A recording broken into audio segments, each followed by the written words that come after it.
Good afternoon, everyone. Today's topic is opioid agonist and antagonist. Now, let's begin with the lecture. So, first, we'll see what is pain. So, everyone is aware of pain. Everyone has gone through pain. So, pain is an ill-defined, disabling accompaniment of many medical conditions. It is often evoked by an external or internal noxious stimuli. And how do we treat this pain? We treat this pain with analgesics. Now, what are analgesics? These are the drugs which possess significant pain relieving properties by acting in the central nervous system or on peripheral pain receptors without significantly affecting the consciousness. Now there are two types. Analgesics are divided into two. First is opioids, narcotics or morphine-like drugs. Second is non-steroidal anti-inflammatory drugs. Now there are two pathways for the pain. First is ascending pain pathway and the other is descending pain pathway. Now here in this lecture we'll be only discussing about opioids or morphine-like drugs. Now where is this opioid obtained from? This is a dark brown resinous material obtained from poppy plant or Papaver somniferum plant. From its capsule is called as opium. Opium contains more than 20 distinct alkaloids. This is a plant of opium. Now here you can see from its capsule the brown colored resinous material is obtained. Now what are narcotics? Narcotics are those drugs which possess both analgesics and sedative properties. Analgesic is pain relieving properties. What are opioids? Opioids refer to drugs in a generic sense, natural or synthetic, with morphine-like actions. Now let's see two important opium alkaloids. First is phenethrin derivative. Second is benzyl isoquinolone. First is under phenethrin derivative. First is morphine, which is 10% present in opium. Codeine, that is 0.5. Thebaine, that is 0.2. Under benzoisoquinoline, there is papaverine, which is 1%, noscapine, which is 6%. A pharmacist named Sertner isolated the active principle of opium in 1806 and named it morphine after the Greek god of dreams named Morpheus. Let's see the classification based on their sources. So the naturally occurring ones are morphine and codeine. Semi-synthetic are heroin and pholcodeine. Synthetic opioids are pethidine, meperidine, fentanyl, methadone, tramadol and dextropropoxyphene. Now let's discuss opioid receptors. So central nervous system distribution is not uniform. They are at areas concerned with pain receptors locations beginning with the highest concentration areas. Now let's see in which areas they are present. First is cerebral cortex, then amygdala, then septum, thalamus, hypothalamus, midbrain and spinal cord. Now let's discuss which are the opioid receptors. First is mu, then is kappa, then is delta and sigma. Now let's see the receptor stimulations. First with the U, it is physical dependence, euphoria. Euphoria is excessive happiness or laughing. Then analgesia and respiratory depression. Now these are associated with which receptor type? Mu receptor type. Second is kappa. Now this is associated with sedation, analgesia, here is spinal and meiosis. Now coming to delta, here the analgesia is spinal and supraspinal and release of growth hormone. Coming to sigma, it is dysphoria, that is opposite of euphoria, which means there can be restlessness and malaise or unhappiness. And there is hallucination, both visual and auditory, then respiratory and vasomotor stimulation and mydriasis.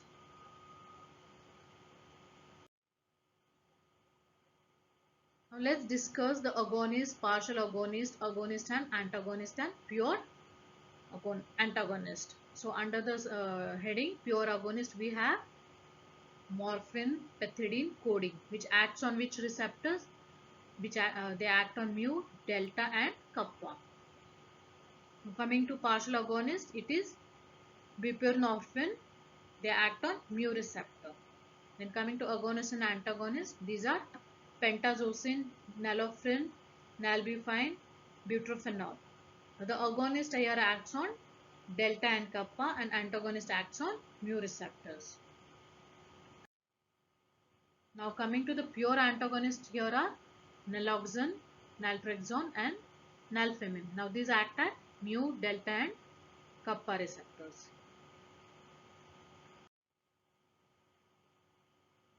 Now coming to endogenous opioid peptides, there are three distinct families of peptides that have been identified: the enkephalins, the endorphins and the dynorphins.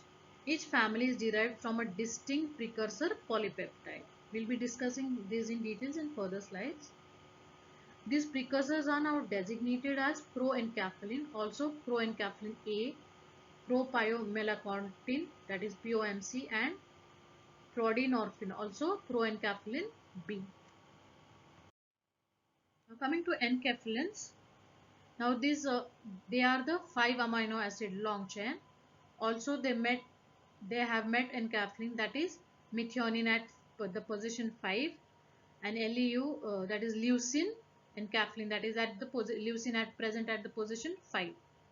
Now enkephalins are neuromodulators. Since they are small peptides, it was found that they came from a larger peptides, that is proenkephalins. The proenkephalin gene codes for peptide 276 amino acid chain in the length.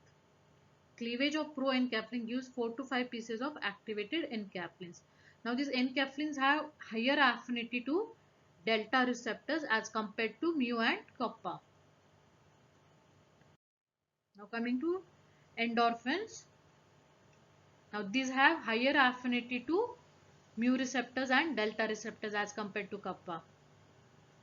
The POMC is processed into melanocyte stimulating hormone, that is adrenocorticotropin and beta lipoprotein. Within the 91 amino acid sequence of BLPH are found beta endorphin and that is melanocyte stimulating hormone. These are 30 amino acid peptide. Last 5 amino acids are the same sequence as enkephalins. Endorphins are neurohormones.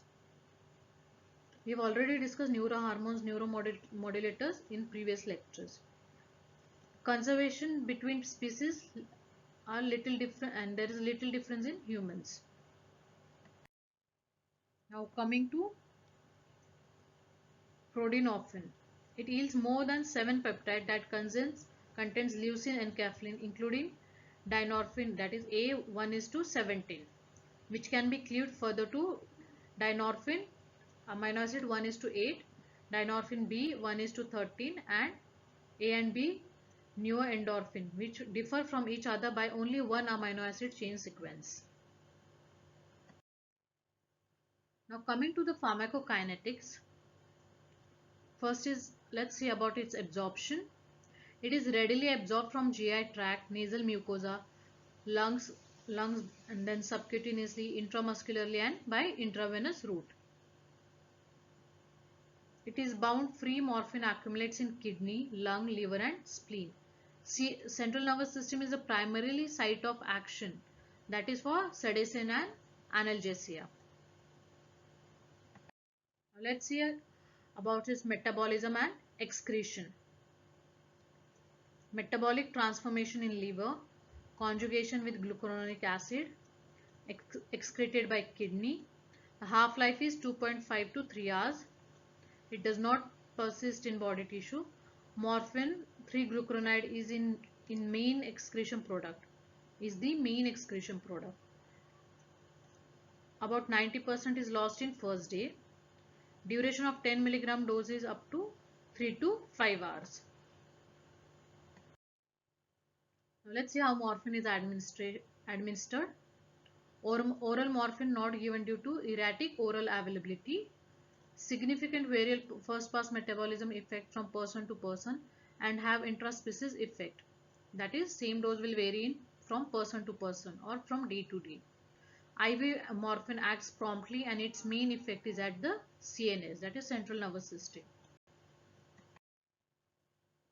Now let's see pharmacological actions on CNS. First is depressant action under stimulant effect. So under depressant effect there will be analgesia, then sedation, mood and subjective effect, respiratory center.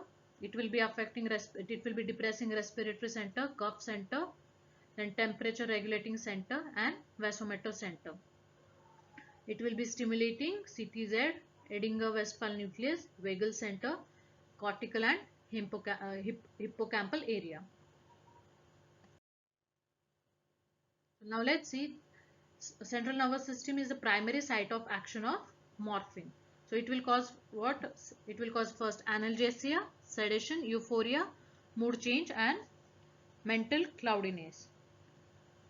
Now this analgesia we'll be discussing in further slides. Analgesia is due to the analgesia here, it increases the pain threshold with morphine. At the sites of opioid analgesic include peripherally, that is a mu receptor, and both spinal and under spinal it is mu2 and supraspinal is mu1, and euphoria is affinity for mu1 and dysphoria is for kappa receptors. Morphine also causes an appreciable sense of well-being, and distress and anxiety is reduced by morphine as an analgesia. Now let's discuss morphine analgesia in details. Changes our reaction and our perception of pain, that it causes an appreciable sense of well-being, and it reduces distress and anxiety.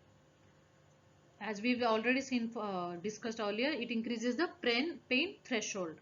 It acts at site peripherally at mu and spinal and supraspinal at mu1 and mu2.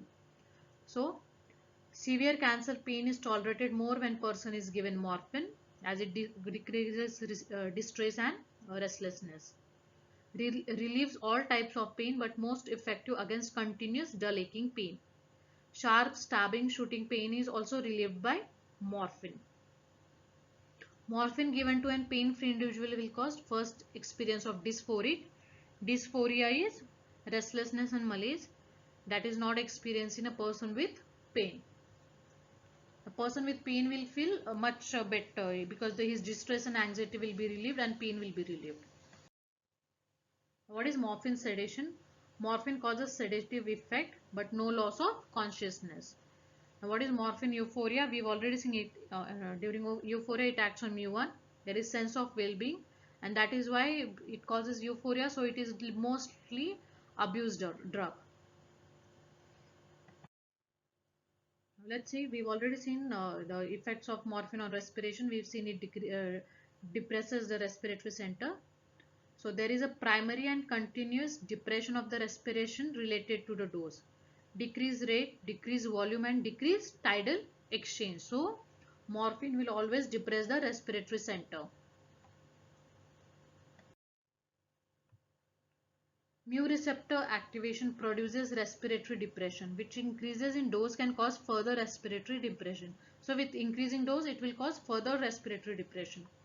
CNS becomes less responsive to PCO2, thereby causing buildup of carbon dioxide. Rhythm and responsiveness causes irregular breathing patterns. One will see periods of apnea. Coming to nausea and vomiting, stimulation of CTZ in area of prostrema of medulla.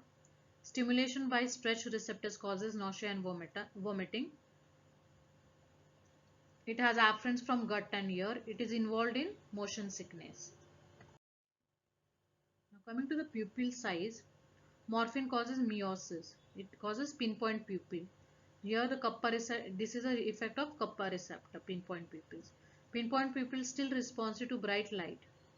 Oculomotor nerve, that is the nerve number 3, is stimulated by kappa receptor site. If kappa receptor is blocked, mydriasis from sigma effect will result. So kappa will cause miosis and mydriasis is caused by sigma. Atropine partially blocks effect, indicating parasympathetic system involved. Now coming to cardiovascular effects. Cardiovascular effect of morphine lead to vasodilatation, thus a decrease in blood pressure. Morphine also causes release of histamine, suppression of central adrenergic tone, and suppression of reflex vasoconstriction. Now let's see effects of morphine on gastrointestinal system. It increases the tone and decreases the mobility, leads to constipation. Decreased concentration of HCl secretion. Increased tone in stomach, small intestine and large intestine. Delay of passage of food, gastric content, so more reabsorption of water. Tolerance does not develop, that is same amount of effect each time to this constipation effect.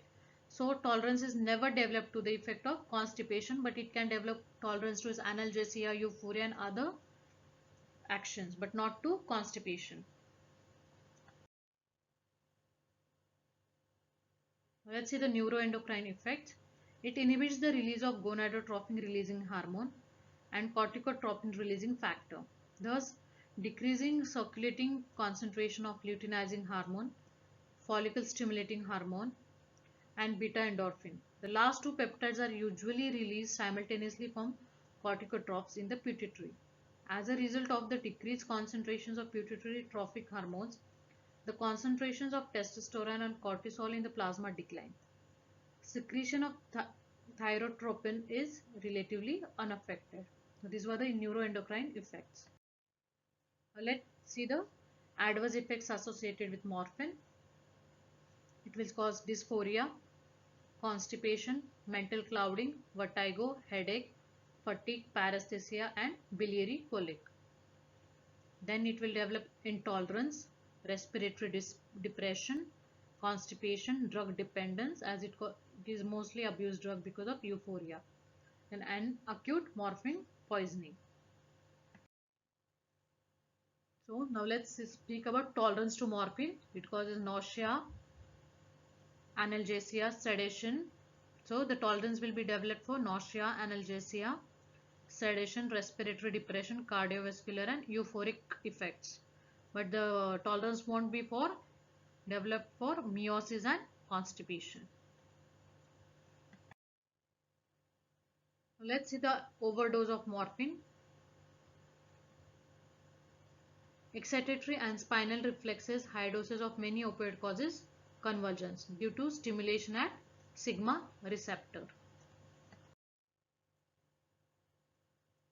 And toxicity of morphine will be because of acute overdose. It will lead to, as we've already discussed in respiratory depression, increase in dose will lead to further respiratory depression, pinpoint pupils, meiosis and coma.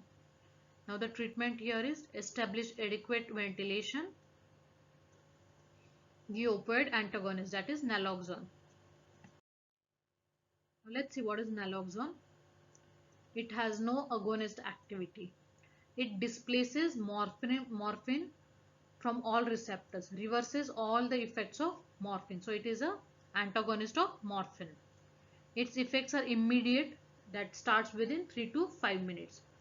Duration of action is, the duration is 30 to 45 minutes, must be re-injected often.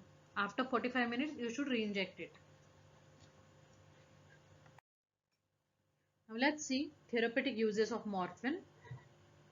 That is relief. We have already discussed it. First uses as an analgesia. It increases the pain threshold. So the first effect is relief of visceral pain in terminal illness like cancer or dull aching pains. Then pre-operative medications, post-operative medications, acute pulmonary edema, acute left ventricular failure, constipating effect. We use tablet named as Lomotil for diarrhea. Then for cough, then obstetrical analgesia, we use codeine for cough. We'll be discussing all these things in further slides. Then obstetrical analgesia, balanced anesthesia, surgical analgesia, relief of anxiety and apprehension, prevention of neurogenic shock and autonomic effects of excruciating pain. So these are the uses, therapeutic uses of morphine. Now let's see the drug interactions with opioids. In general, the co-administration of CNS depressants with opioid often produces at least an additive depression. Now opioids and phenothiazines. It produces an additive CNS depression as well as an enhancement of the actions of opioid, that it causes more of respiratory depression. This combination may also produce greater incidence of orthostatic hypotension. Then opioids and tricyclic antidepressants. This can produce increased hypotension. Meperidine and MAO inhibitors results in severe immediate reaction that include excitation, rigidity, hypertension and severe respiratory depression. Opioids and barbiturate, it increases the clearance. Morphine and amphetamine, it enhances the analgesic effect.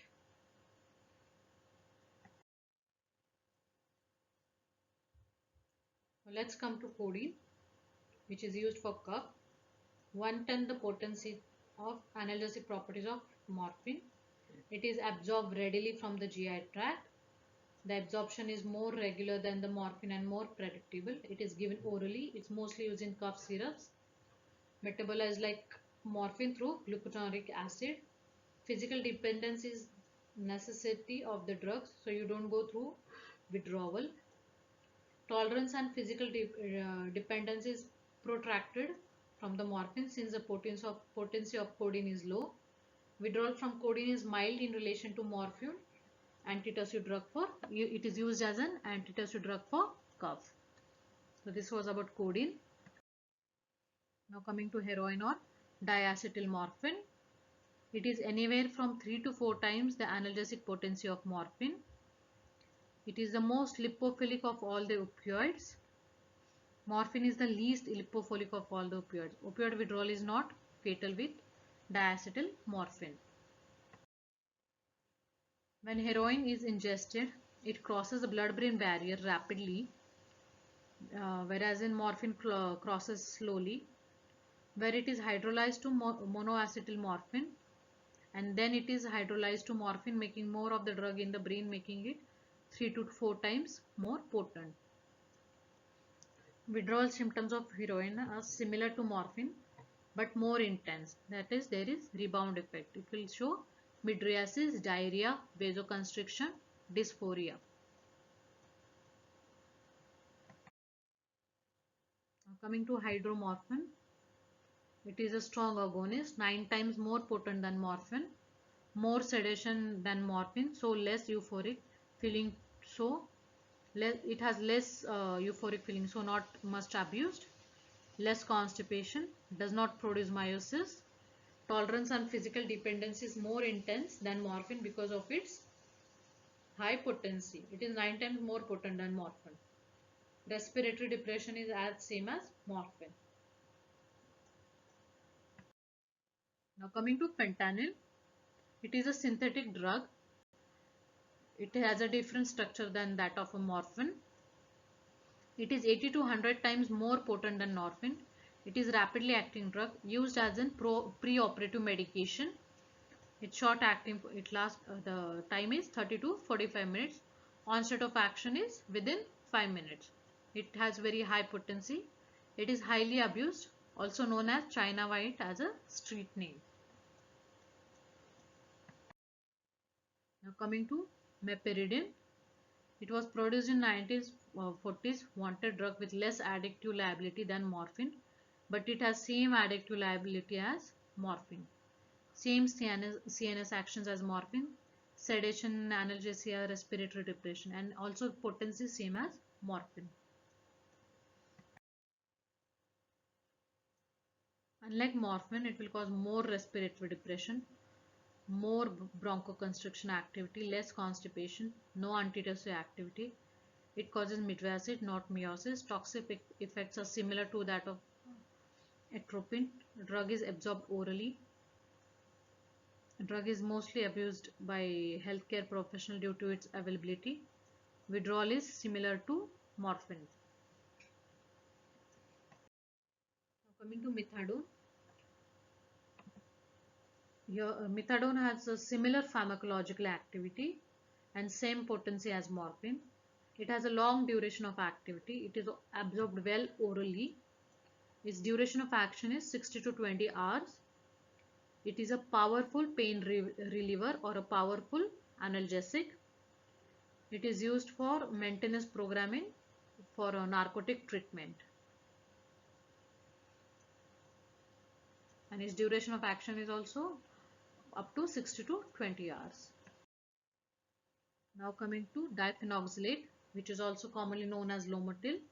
It is a over-the-counter drug. Therapeutic use is as an antidiarrheal drug. It is meperidine type drug. Has a very little analgesic property as therapeutic dose. No antitussive effect. At high doses, it has analgesic problems. It causes respiratory depression and euphoria at high doses. Now coming to antagonism of morphine or antagonist of morphine, we've already discussed naloxone and naltrexone. These are the pure antagonists. Let's see naloxone. It has no analgesic activity at all. Competitive antagonist at mu, kappa and sigma receptor. It displaces morphine and other opioid from the receptor site, reverses all actions of the opioid and does it rather quickly. It will precipitate withdrawal. Person on heroin, then naloxone will precipitate withdrawal, but naloxone effects are seen in the first 5 minutes and it only lasts for 30 minutes.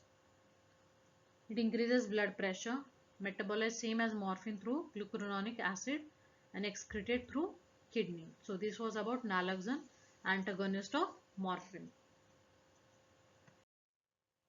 Now coming to naltrexone. Same effect as naloxone except it is used orally, so can't use it for a person with acute toxicity. It has long duration of action. Single dose block action of heroin if effects last for 24 hours. Used for an emergency treatment. Once stabilized, patient is given naltrexone. Patient gets no euphoric effect from heroin, so person gets off heroin. That is negative reinforcement. It is approved by FDA. Also used for treatment of alcoholism. So this was about the antagonist of morphine, naltrexone and naloxone. Thank you.